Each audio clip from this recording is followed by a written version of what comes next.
Hello, welcome back to the channel.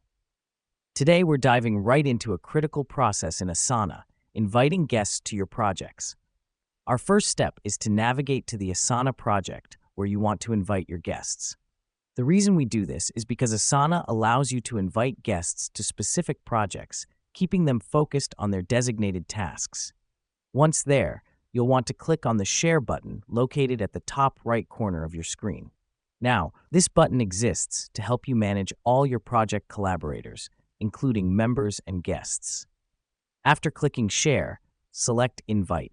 This will open a pop-up where you can type the email addresses of the individuals you want to invite. Remember, inviting guests directly through ASANA ensures they receive an email invitation, making it easier for them to join the project. Now that we've done that, it's time to select their access level. Here's what's happening behind the scenes. ASANA lets you choose between Can Edit, which gives your guests full editing rights, or Can Comment, which limits them to commenting on tasks without the ability to make changes.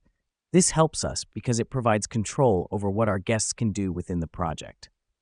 Next up, click Send Invite. And voila, your guests are now invited to your project. This final step is crucial as it officially sends out the invitations, allowing your guests to start collaborating on your project.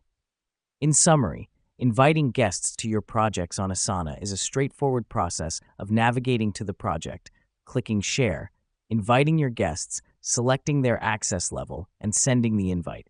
Thanks for joining us today, and as always, happy collaborating.